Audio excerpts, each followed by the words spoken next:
साथियों नमस्कार, मैं राम गोपाल राठौर, प्रदेश अध्यक्ष लोकतंत्र स्वेच्छा पार्टी से। साथियों, समाजवादी पार्टी के द्वारा यह मुद्दा विधानसभा में उठाया गया था कि यूपी में जातीय जनगणना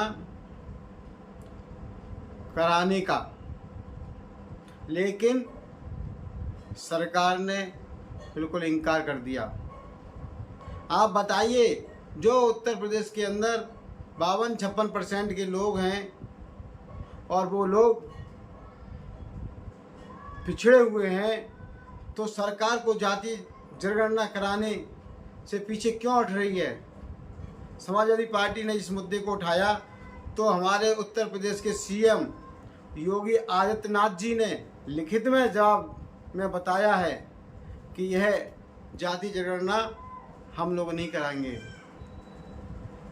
तो साथियों, मैं आप लोगों से पूछना चाहता हूं, सरकार पेड़ पौधों की, पशु पक्षियों की जनगणना कराती है, लेकिन जो सैकड़ों वर्षों से पिछड़े हुए हैं, आर्थिक स्थिति उनकी खराब है, लोग आत्महत्या कर रहे हैं, ऐसे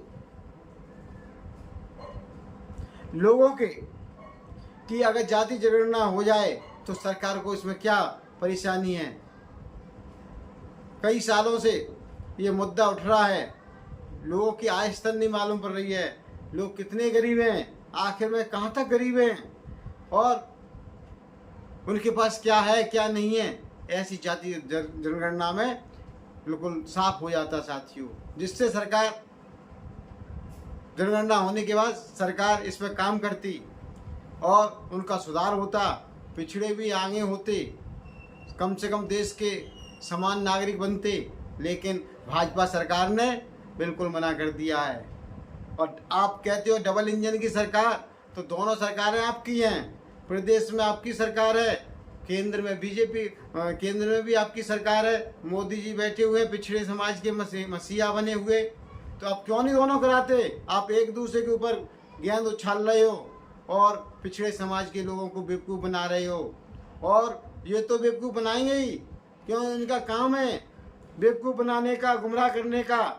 लेकिन इसके साथ साथ हमारे पिछड़े वर्ग के जो नेता हैं, बीजेपी के केशव प्रसाद मौर्य जी, अपना दल की अनुप्रिया पटेल जी, ओपी राजभर, डॉक्टर संजय निषाद, ये लोग आज पिछड़े वर्ग के मसीहा फसीहा नहीं है, ये पिछड़े वर्ग के विभीषण का काम कर रहे हैं। जब आप आज 6.5 साल हो चुके उत्तर प्रदेश के अंदर भाजपा सरकार बने हुए, लेकिन इन्होंने आज तक ना तो आरक्षण का मुद्दा उठाया, पिछड़े वर्ग की जितनी आबादी है जनसंख्या के अनुसार आरक्षण मिलना चाहिए, वो आप बिल्कुल मौन बैठे हो बने हुए, और समाज में जाकर कहते हो कि साहब हम मुद्दा उठा रहे हैं। कहाँ मुद्दा उठा रहे हो आप। अगर आप में जरा भी शर्म हो तो चुल्लू और पानी में डूब के मर जाओ। आप 6-6.5 साल से सरकार में हो, लेकिन आपने आज तक जाति जनगणना का मुद्दा नहीं उठाया, आपने सरकार पर दबाव नहीं बनाया। क्यों? क्योंकि आप विभीषण का काम कर रहे हो। आप लोगों को अब समाज के बीच में जा नहीं पाओगे। समाज सब समझ चुकी है। इस सोशल मीडिया के माध्यम से समाज के लोग सब कुछ देख रहे हैं। अगर आप लोग अभी तक नहीं सुधरे तो आपका अंत निश्चित है।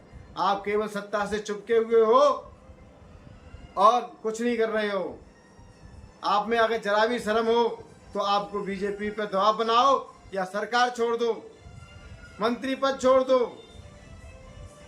जब तक मैं समाज के लोगों से भी कहना चाहूँगा, पिछड़े वर्ग के समाज के लोग, चाहे निषाद समाज के लोग हों, चाहे कुशवाहा शाक्य मौर्य सैनी समाज के लोग हों, चाहे पटेल कुर्मी समाज के लोग हों, चाहे राजभर समाज के लोग हों, आप लोग एक बात समझ लो, मैं राम गोपाल राठौर बोल रहा हूँ।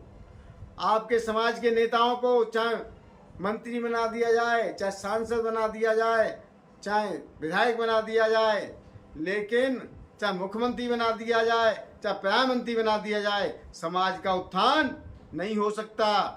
इतिहास में ऐसे कई उदाहरण हैं। वो मुख्यमंत्री प्रधानमंत्री तो बन गए, लेकिन समाज उनका वहीं का वहीं रहा। उसको उदाहरण मैं आपको बताना चाहता हूँ। माननीय कल्याण सिंह, नरेंद्र मोदी,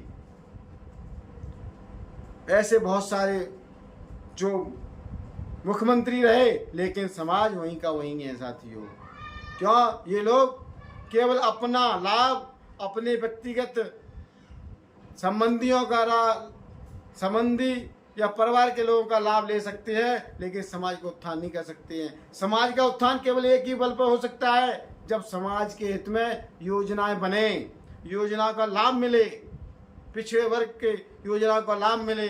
ऐसी सरकार की योजना जब तक नहीं बनेगी विधानसभा में, संसद में, तब तक समाज को लाभ नहीं मिलेगा साथियों। यह बात हमें अपने दिल दिमाग में बैठा लेनी चाहिए। नेता मत बनाओ, हमें मुख्यमंत्री सांसद ही नहीं चाहिए, हमें समाज के लाभ के लिए विधानसभा और संसद भवन में कानून चाहिए। समाज हित में कानून बने, योजनाएं बने, जिससे समाज के जो गरीब परेशान हैं, जो आत्महत्या करने पर मजबूर हैं, ऐसे लोगों को उत्थान के लिए कार्यक्रम बनाए जाएं, तभी समाज का भला हो सकता है साथियों। मैं लोकतंत्र सुरक्षा पार्टी से प्रदेश अध्यक्ष मैं आप लोगों को बताना चाहूँगा, हमारी भी पार्टी का उद्देश्य है 100% आरक्षण मिलना चाहिए।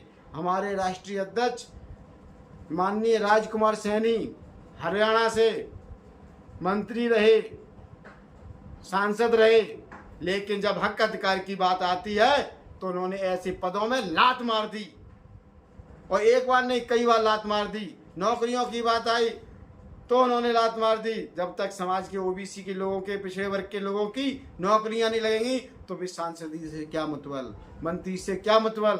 तो मैं आप लोगों को बताना चाहता हूं, जो बहरूपिये नेता हैं, इनसे भला होने वाला नहीं है। हम लोग 6.5 साल से देख रहे हैं कि नौटंकी कर रहे हैं, केवल कोई दबाव नहीं बनाया इन्होंने आज तक। तो समाज का, अगर आप युवा वर्ग के लोगों से मैं कहना चाहता हूं, विशेषकर अगर समाज को आगे बढ़ाना है, आपको अगर यदि आगे बढ़ना है तो अपने हक अधिकार के लिए लड़ो। इसके अलावा आपके पास में कोई चारा नहीं है कि आप बढ़ सको आगे। अगर आपके दिमाग में यह है कि भगवान हमें आगे बढ़ाएंगे, तो मैं माफ़ी चाहता हूँ हाथ जोड़कर।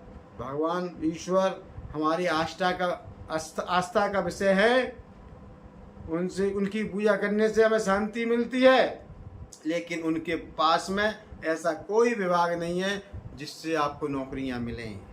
कोई शक्ति नहीं है जिससे आपका उत्थान हो सके। आपका उत्थान होगा तो आपका लखनऊ और दिल्ली से होगा, क्योंकि वो मंदिर, दिल्ली का मंदिर और लखनऊ का मंदिर से ही, संसद भवन और विधानसभा में ही आपके जब कानून बनेंगे आपके हित में, तभी भला होगा साथियों। मैं, अगर मेरी बात से आपके किसी को दिल को ठेस पहुंची हो, उसके लिए मैं क्षमा चाहता हूं, लेकिन सच्चाई यही है। आज हम लोग 75 वर्ष हो गए देश को आज़ाद हुए, आज भी हम सो रहे हैं। कितनी शर्म की बात है। हम फालतू पैसा समय बर्बाद करने में लगे हुए हैं, लेकिन हम अपने हक अधिकार की बात नहीं करते। हम अपने हक अधिकार की बात ही नहीं सुनना चाहते। मेरी वीडियो देख कर लोग उसे ना तो लाइक करेंगे, ना कुछ लिखेंगे, उन्हें अच्छा ही नहीं लगता मेरी बात। और मैं आपको विश्वास दिलाना चाहता हूँ, ये मैं मरते दम तक यही बोलता रहूँगा, अपने हक अधिकार के लिए लड़ो।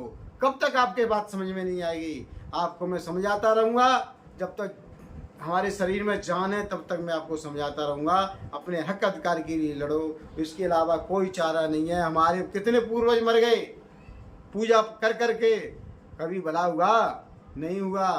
हम पहले भी गरीब थे, आज भी गरीब हैं। तो आपको समझना होगा भाई, हमें अगर शक्ति चाहिए, हमें आगे बढ़ना है, तो विधानसभा और लोकसभा से ही आप आगे बढ़ सकते हो। इसके लिए संगठन बनाए और अपने हक अधिकार की लड़े। जय हिंद, जय भारत, नमो बुद्धाय, जय भीम।